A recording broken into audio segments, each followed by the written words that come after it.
When I was younger and living with my parents, I tried to make eggs for breakfast, and I wanted them to be perfect without the yolk breaking when I cracked them and put them in the pan. But inevitably, there were times that this didn't happen.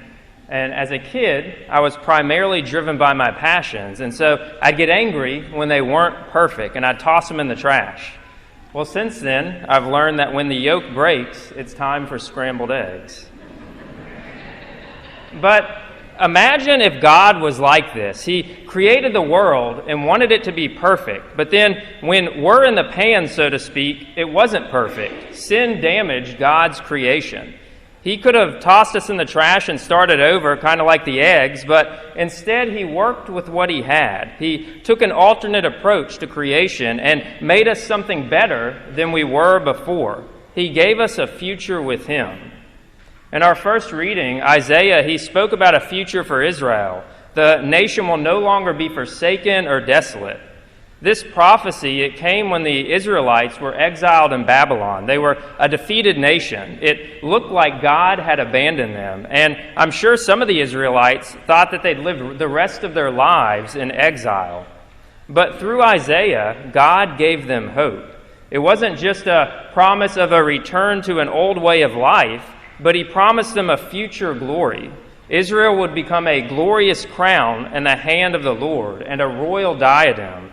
And God would not only rejoice and take delight in them, but he'd wed them to himself. Isaiah said, "As a young man marries a virgin, your builder shall marry you." And this happens through the future Messiah. Now, this same story, it plays out in all of our lives. Before Christ, we were in exile. We were enslaved to sin. But then Christ came and he united us to himself and gave us the possibility of a future with him. And this is what we celebrate today. 2,000 years ago, on a night when the shepherds were tending their flocks, the Messiah that God had promised was born in a stable in Bethlehem. And through him, we've all been given a future hope. However, I think such an insignificant birth in a stable surrounded by smelly animals could make some people think that this event wasn't important. It's just another piece of history. But the church thinks otherwise. This day is so important that the mystery of Christ's birth can't be contained to just one Mass. Traditionally, Christmas was spread across 3 Masses. We had the midnight Mass, the Mass at dawn, and then the Mass during the day. At midnight, the Gospel is about the angels delivering a message to the shepherds about the birth of the Messiah. And then the story continues at the Mass at dawn. The shepherds, they travel to Bethlehem to witness what was proclaimed to them. And then finally, at Mass during the day, we learn who this newborn child is from the witness of the apostles, that he's the light of the world, the newborn King of Kings, and the long-awaited for Messiah. The Mass we celebrate now, the Vigil Mass, this is a little bit newer addition, but that doesn't make it less important. The genealogy we heard in the Gospel, it really connects the dots for us. One requirement for the Messiah was that he was from the line of David, and this gospel confirms that for us. We're also presented with the story of the birth of Jesus from Joseph's perspective, and you can only imagine the shock on his face at finding out the woman he was about to marry was with child, and he wasn't the father. It would be scandalous, and his first thought wasn't divine intervention. Joseph was mature about it, though. He was a gentleman, and he was ready to leave Mary quietly so she wouldn't suffer punishment. But then Joseph had a dream, and it's this dream that restored Joseph's confidence and trust in God. And it's really fascinating when you pay attention to how God worked with Joseph and Mary.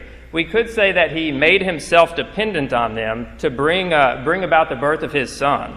He needed Mary's yes so that his son could be born. She gave him his flesh. But he needed Joseph's yes because Joseph was a righteous man, and he was chosen to help raise Jesus and protect and provide for him and Mary. Well, today, God's made himself dependent on our yes, a yes for him to be part of our lives so that he can be born in us, transform us, and change the world through us. But how many of us say yes to God daily? The world, it's conditioned us just to think about ourselves. We close the door on God when we pick and choose when to go to Mass. I'll go this weekend, but not next. We kind of cater to our convenience. We close the door on God when we only pray to Him when we need something, or when we live a sinful life and assume that God's okay with it. But God became man not to be our buddy and allow us to continue living in sin, but to draw near to us, to show us the way to heaven and transform us so that we can participate in His life. And this is what Christmas is all about. Fulton Sheen, he once commented on Christmas and said, "Imagine if any of us, who are just creatures, just humans, began to be children of God, so that the divine nature began to pulsate within us, so that we could, in a way, be united with the divine person, so that His truth, with all that great wisdom, would begin to flood our mind, and that His will and His love would begin to possess us, and we would begin to impregnate and suffuse itself over every single love we had. Oh, if that ever came to pass, and it does come to pass, that would be the meaning of Christmas." And he goes on to say that God came to earth to make us other sons of God, more than just human beings. Now, in less than 24 hours, many of us will be with family and friends, will be exchanging gifts and eating more food than we probably should. And it's exciting, but this year, allow your gifts to remind you of the greatest gift, the child of Bethlehem. His birth, it gives us hope that despite our sins, God was willing to become one of us, to draw near to us, to show His love for us and redeem us through His life, death, and resurrection.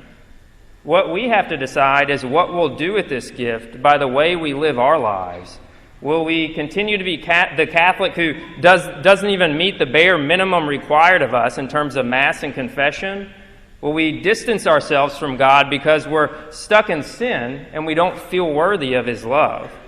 Will we give in to discouragement and despair when we suffer and feel abandoned by God? Well, Jesus, He reaches out to us wherever we are, calling us to deepen our relationship with Him. Like those broken eggs, none of us are perfect. We're all broken in some way, and we need Jesus to be healed. Sin, it may separate us from God and cause us to lose hope, and it may even cause us to think of ourselves as beasts and unworthy of God's love. But remember Christ's birth. He came to earth to lift us up to Him, and in the manger, His companions were beasts, which is good for us. The birth of Jesus, brothers and sisters, as Fulton Sheen would say, is our hope. It's our joy, our peace. It's our Merry Christmas. Christ said yes to God's will, and He became a gift for us. And now He waits for us to say yes to Him.